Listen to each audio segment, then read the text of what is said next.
बेटी, एक पाप, यही एक पाप हमारे जीवन में सबसे बड़ा हुआ, बड़ा अपराध हुआ।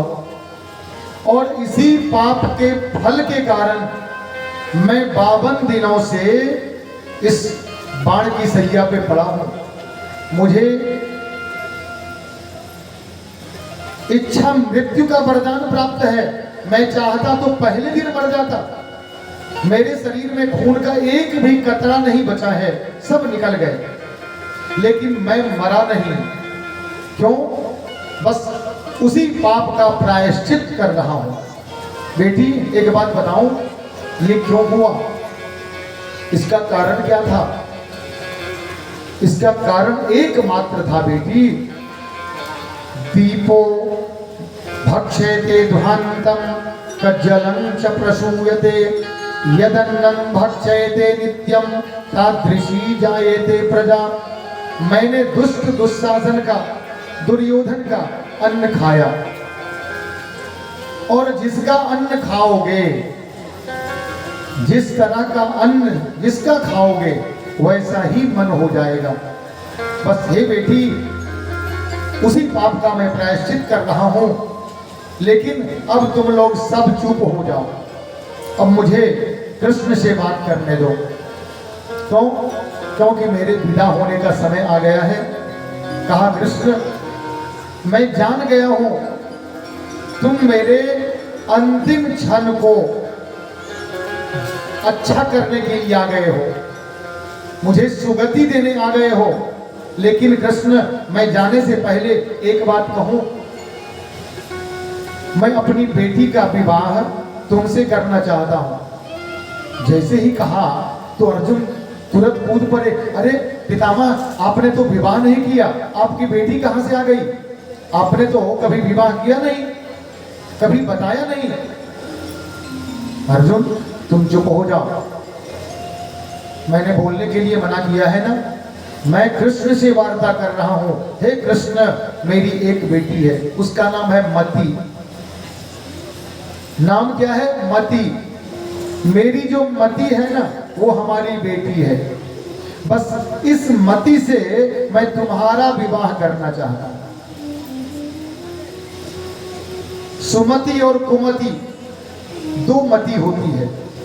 कहा नहीं, मैं मति, उसमें दोनों आ गए, सुमति और कुमति दोनों। कहा बस मैं अपने मन को तुम्हें समर्पित करना चाहता हूं, तुम मेरे मन में बस जाओ और बस मेरा प्राण निकल जाए। मेरा श्यावरा निकट हो जब प्राण तन से निकले। इससे बढ़िया समय कौन सा होगा? हे कृष्ण, तुम मेरे समक्ष सामने हो और मेरा अब प्राण छूट जाए। हे कृष्ण, एक बात बताऊं, अब तो जीने की तमन्ना ही नहीं, कोई तमन्ना नहीं है जीने की। क्यों? पूरा जीवन जब मैं देखता हूं ना, बचपन से लेके अब तक धन कमाने का प्रयास करता रहा। लगता था जीवन में कि अब जो है काम खत्म हो जाएगा। हम लोगों की भी यही गति है। जब पढ़ाई खत्म हो गई तो लगता है अच्छा अब नौकरी लग जाए, कोई व्यापार करने लग जाए। जब वो करने लग जाए तो लगता है अच्छा थोड़ा सा ये बढ़ा लें। फिर हुआ कि विवाह हो जाए, फिर हो जाए कि बेटा हो जाए, फिर हुआ कि घर हो जाए, गाड़ी हो जाए। ये करते करते जीवन खत्म हो जाता है। जब तक अर्थ कमाए तब तक में पूरे जीवन तक सोचता रहा, ये करेंगे, वो करेंगे, वो करेंगे, और कुछ कर नहीं पाया। जीवन का अंतिम समय आ गया, अब पछताने के अलावा कुछ बचता ही नहीं है।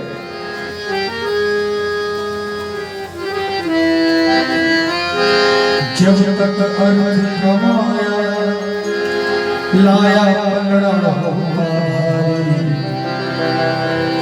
तब तुम्हें को जाती है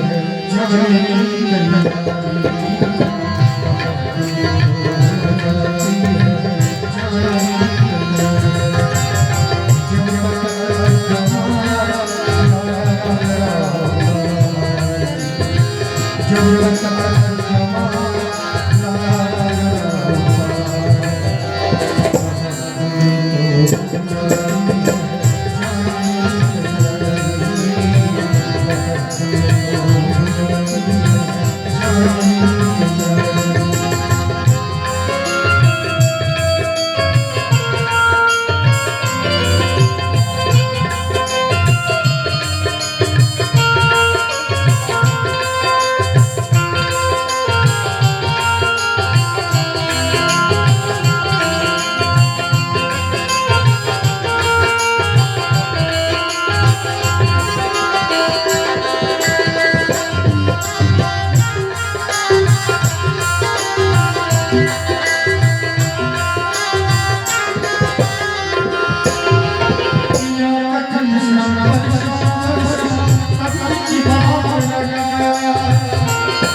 लगने की बारी आती है, पेड़ में बाग लगाते हैं, घर परिवार में सभी दिशा देते हैं, और जब फल लगने की बारी आती है तो क्या होता है?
जब किसी की शादी नहीं रहती है तो बहुत अच्छा रहता है कि शादी हो जाता है, और जब शादी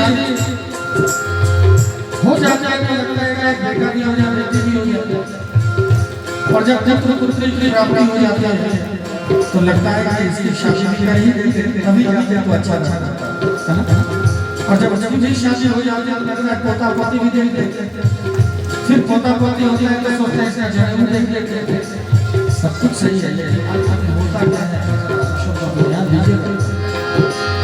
पिता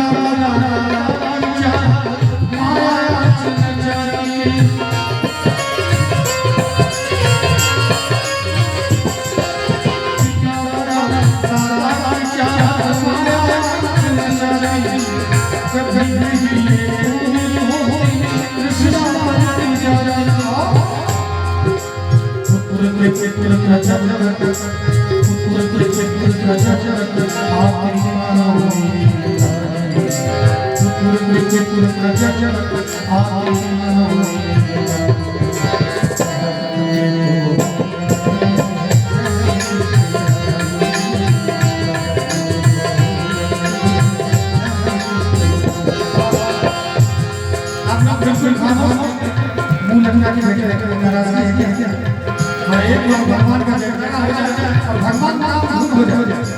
बोलो सीताराम भगवान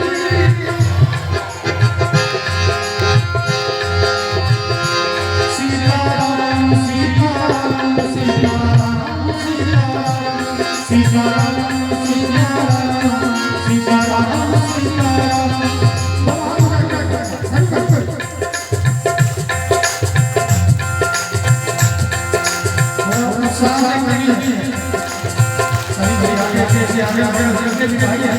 गीत लग रही है बोल बोल सीताराम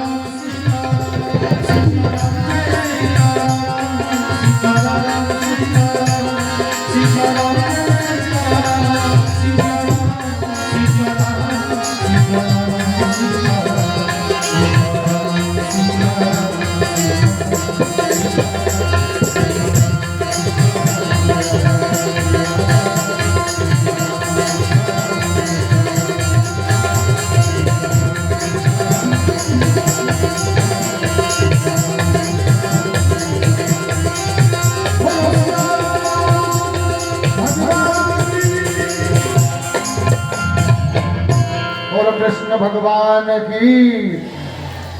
भगवान कृष्ण के समक्ष भीष्म पितामह और प्रकार से प्रार्थना करते हैं कि हे कृष्ण, मैं तुम्हें जानता हूं, तुम कई बार इस पृथ्वी पर आए, क्या क्या न बन के आए, अपने भक्तों के लिए बन के आए।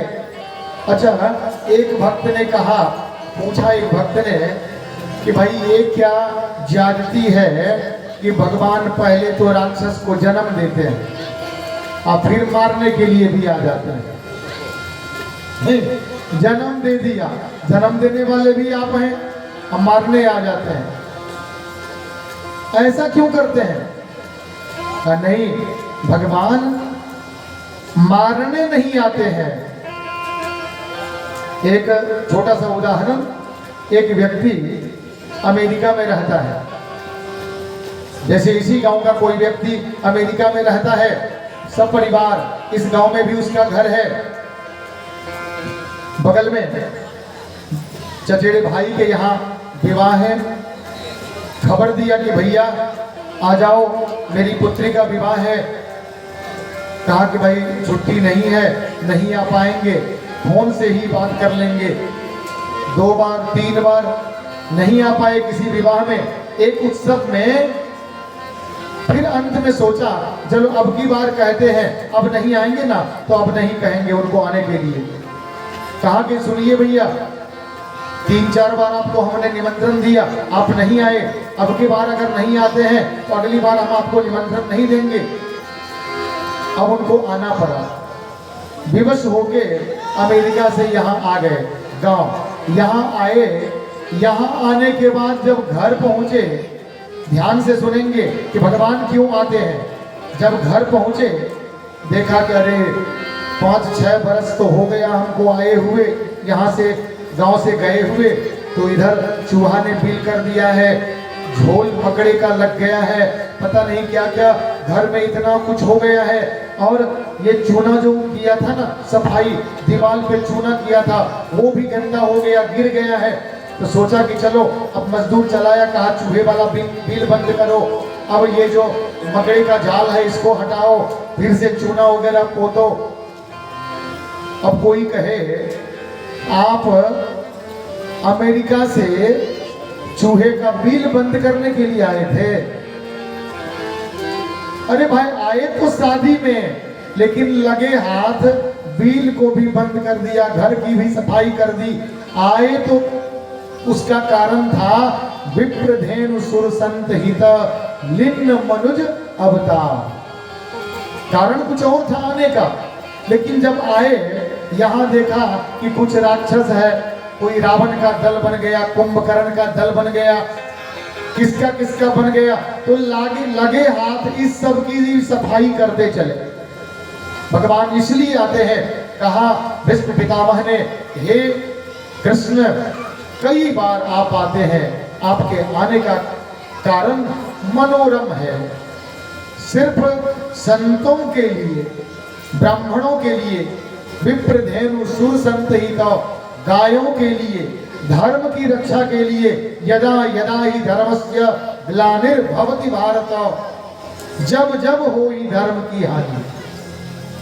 इन सभी अवस्थाओं में हे भगवान आप आते हैं और आप आज सामने हैं। बस मैं यहां से जाना चाहता हूं। भगवान के समक्ष भीष्म पितामह ने अपने शरीर का त्याग किया। देखिए लोग कहते हैं कि आत्महत्या कर लिया, कितना गलत कहते हैं। आत्महत्या कोई करता है क्या? आत्मा की हत्या हो ही नहीं सकती, वो मर नहीं सकता। फांसी पे चढ़ जाओ, आत्महत्या नहीं है, शरीर की हत्या होगी। आत्मा उस शरीर से निकल गई, भीष्म पितामह की आत्मा भगवान में मिल गई और भगवान कृष्ण पुनः वहां से अंत्येष्टि आदि कर्म पांडवों ने किया। फिर भगवान कृष्ण विदा होने के लिए आ गए। भगवान कृष्ण अपने यहाँ विदा होते हैं। आगे राजा परीक्षित का जन्म होता है। आइए कथा को यहीं विश्राम देंगे और कल की कथा में आगे हम बढ़ेंगे। आज पुनः शंकर भगवान की स्तुति के साथ कथा को यहाँ विराम देंगे। आइए भगवान शंकर की स्तुति।